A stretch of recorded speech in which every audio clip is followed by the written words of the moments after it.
Salut à tous et bienvenue. Aujourd'hui, on s'attaque à un chapitre de Géo qui nous concerne vraiment tous les jours, comment la France gère son territoire avec ses trésors naturels et ses projets de développement. On va commencer direct avec la question qui fâche, celle qui est vraiment au cœur de tout le débat. Est-ce que la France, c'est un musée à ciel ouvert qu'il faut protéger sous cloche, ou est-ce que c'est un immense terrain de jeu, plein de ressources qu'on peut exploiter? C'est toute la tension qu'on va explorer ensemble. Pour y voir plus clair, voilà le plan de match. D'abord, on va regarder comment on valorise nos milieux, c'est-à-dire comment on en tire de la richesse. Ensuite, on verra comment on cherche à les protéger et pourquoi ça crée parfois de sacrées étincelles. Puis, on se demandera si trouver un équilibre entre les deux, c'est mission impossible. Et on finira avec une petite synthèse parfaite pour le prochain contrôle. Allez, c'est parti. Ok, première étape de notre mission. Comment la France fait-elle pour transformer ses environnements, ses montagnes, ses côtes en de véritables atouts économiques? Alors, avant toute chose, il faut qu'on soit bien d'accord sur un mot-clé, le milieu. Attention, ce n'est pas juste la nature toute seule. Un milieu, en géographie, c'est le résultat d'un mélange. D'un côté, il y a les composantes naturelles, comme le relief ou le climat, et de l'autre, il y a nous, les humains. Avec nos actions, nos aménagements, c'est cette interaction qui fabrique les paysages qu'on connaît. Bon, alors pour créer de la valeur, la première manière, la plus directe, c'est tout simplement d'exploiter les ressources naturelles pour en tirer un bénéfice économique. C'est assez logique. Vous voyez très bien de quoi je parle. Les grands barrages dans les Alpes qui utilisent la force de l'eau, les champs d'éoliennes qui tournent grâce au vent, les fermes solaires qui captent l'énergie du soleil, ou tout simplement les sols fertiles de la Beauce pour l'agriculture. On transforme une ressource naturelle en richesse. Et puis, il y a l'autre poids lourd, l'autre grand moteur de cette valorisation, le tourisme bien sûr. Et là, avec la diversité des paysages qu'on a en France, on peut dire qu'on a de quoi faire. Ça va des pistes de ski dans les Alpes au bronçage sur les plages de la Côte d'Azur, en passant par les randonnées en forêt pour le tourisme vert ou les visites des châteaux de la Loire pour le tourisme patrimonial. Chaque milieu est aménagé pour attirer une clientèle spécifique. Et ce qui est assez fou, c'est que notre regard sur ces espaces a complètement basculé. Jusqu'au XVIIIe siècle, la montagne et la mer, ça faisait peur. C'était des lieux hostiles, dangereux. Et puis, avec les progrès techniques et une nouvelle vision des loisirs, ce qui était une contrainte est devenu un atout incroyable.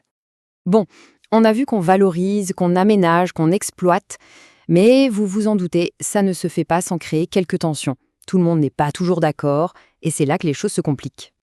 Et cette tension, elle porte un nom, en géographie, le conflit d'usage.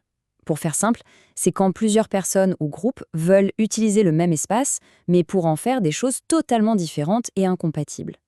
Et c'est là que les problèmes commencent. L'exemple type, le cas d'école que tout le monde connaît, c'est celui de l'ours dans les Pyrénées. D'un côté, des associations et l'État veulent réintroduire l'ours pour préserver la biodiversité. C'est une vision de protection de la nature. De l'autre, les éleveurs, eux, veulent protéger leurs troupeaux, qui sont leurs outils de travail. Deux visions, deux usages de la montagne qui s'affrontent violemment.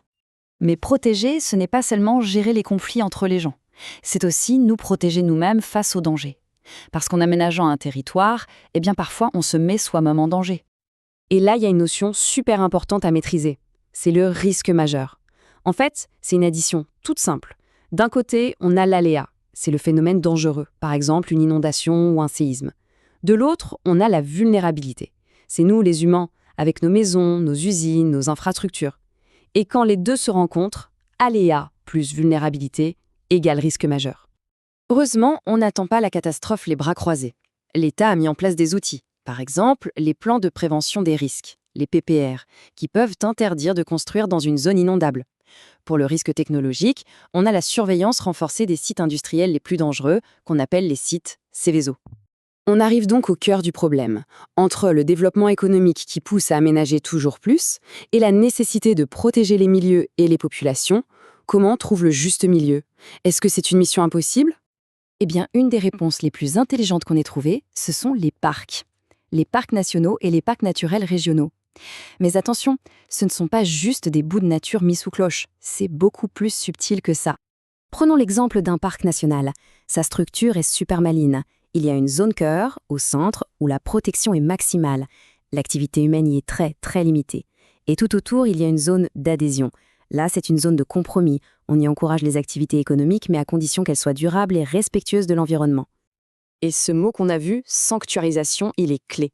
Il désigne justement cette protection quasi totale de la zone cœur. On en fait un sanctuaire, un espace où la nature est reine pour qu'elle puisse se préserver et se régénérer. Allez, on arrive au bout. C'est le moment de tout rassembler et de synthétiser les idées importantes pour être sûr de tout déchirer au prochain devoir.